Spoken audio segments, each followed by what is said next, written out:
ओम। पुस्तक का पठन। पुस्तक का नाम गायत्री महत्व। लेखक चिरंजीव लाल वानप्रस्थी अर्थात स्वामी प्रेम भिक्षु। प्रकाशक संगम पब्लिशर्स लिमिटेड, नई दिल्ली। पंचम संस्करण चैत्र 2005 विक्रमी, मार्च 1949। पाठक दिलीप वैद्य, सदस्य आर्य समाज, नांदेड़, महाराष्ट्र। विषय सूची। भूमिका। गुरु मंत्र की महत्ता, गायत्री जाप विधि, ओम नाम की महिमा, ईश्वर सिद्धि, भूर्भुवः स्वः तत्सवितुर्वरेण्यं भर्गो देवस्य धीमहि धियो यो नः प्रचोदयात्। प्रामाणिक व्याख्याएं। भूमिका। श्वेताश्वतर उपनिषद में कहा है, यदा चर्मवदावकाशं वेष्टयिप्यन्ति मानवाः तदा देवं विज्ञाय दुःखस्यान्तो भविष्यति। इसका अर्थ है, जब मनुष्य आकाश को चमड़े की तरह से लपेटने में समर्थ हो जाएंगे, तब परमात्मा को जाने बिना ही दुख का अंत हो सकेगा। जिस तरह आकाश को चमड़े की तरह लपेटना असंभव है, उसी तरह उस महान देव का ज्ञान प्राप्त किए बिना मनुष्य दुखों से छुटकारा नहीं पा सकता। हमारे प्राचीन शास्त्रकारों ने दुखों को 3 श्रेणियों में बांटा है: आदि भौतिक, आदि दैविक और आध्यात्मिक। शारीरिक कारणों से तथा सांसारिक लेन देन और संयोग वियोग आदि से जो दुख होते हैं, उन्हें आदि भौतिक कहा जा सकता है। जिन दुखों पर हमारा बस नहीं चलता और जिनका कारण दैवीय है, उन्हें आदि दैविक दुख कहा जाता है। मानसिक और आत्मा संबंधी दुखों की गणना आध्यात्मिक दुखों में है। ये सभी दुख केवल परमपिता परमेश्वर की कृपा और सहायता से ही दूर हो सकते हैं। इसी प्रभु की सहायता से मनुष्य इन दुखों का नाश कर शारीरिक, मानसिक और आत्मिक सुखों को प्राप्त कर सकता है और परमात्मा की सहायता तथा आशीर्वाद प्राप्त करने का उपाय गायत्री मंत्र में वर्णित है। योगीवर श्री अरविंद घोष ने अपनी लाइट ऑन योग नामक पुस्तक में लिखा है कि योग का मार्ग आत्मज्ञान, आत्मनियंत्रण और आत्मसमर्पण का मार्ग है। गायत्री मंत्र में भी मुख्यतया इसी मार्ग का उपदेश दिया गया है। गायत्री मंत्र के प्रथम 2 पदों में परमात्मा के महान गुणों का वर्णन किया गया है।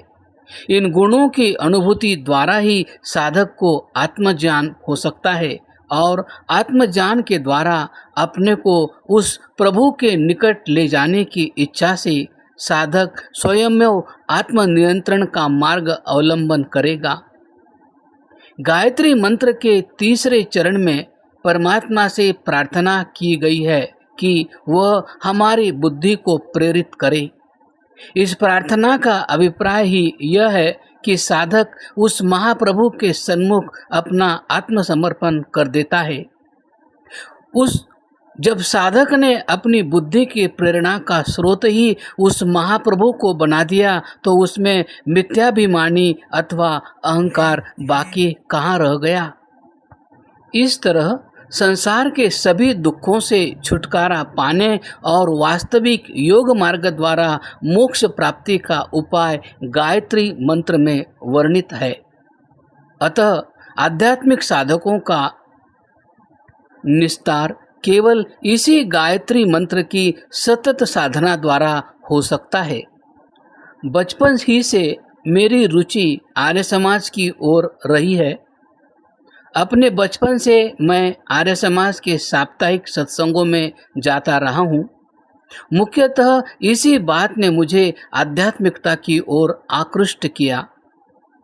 सन 1901 से कश्मीर में मैंने अपना कारोबार शुरू किया और वहाँ के स्थानीय आर्य समाज में दिलचस्पी लेने लगा।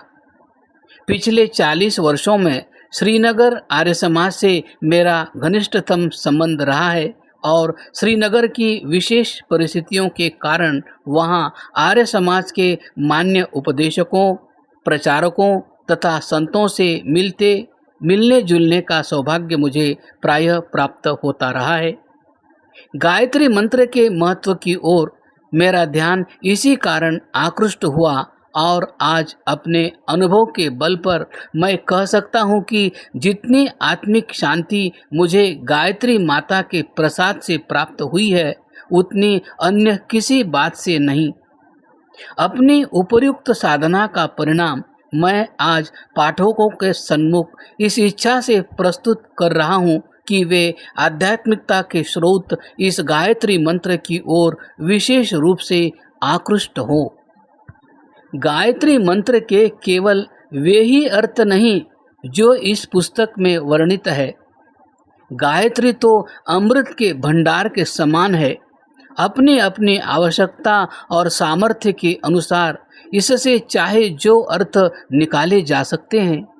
जिस तरह एक दवाई के अनेक प्रयोग हो सकते हैं, मैंने इस पुस्तक में गायत्री मंत्र के जो अर्थ लिए हैं वे मुख्यतः आध्यात्मिक साधकों के लिए हैं।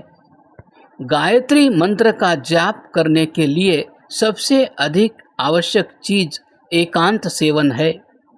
मेरी राय में एकांत सेवन आत्मा का उसी प्रकार का आहार है जिस प्रकार शरीर का आहार अन्न है। एकांत सेवन आत्मा की आवश्यक खुराक है।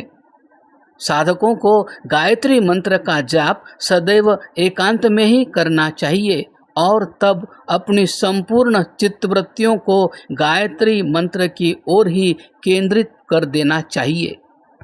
अंत में मैं पंडित विश्वदेव जी तथा चिरंजीव चंद्रगुप्त विद्यालंकार के प्रति विशेष कृतज्ञता प्रकट करता हूँ, जिन्होंने इस पुस्तक के लिखने में मुझे महत्वपूर्ण सहायता दी है। चिरंजीव लाल, 18 रेटिगन रोड, लाहौर, 26 जनवरी 1947।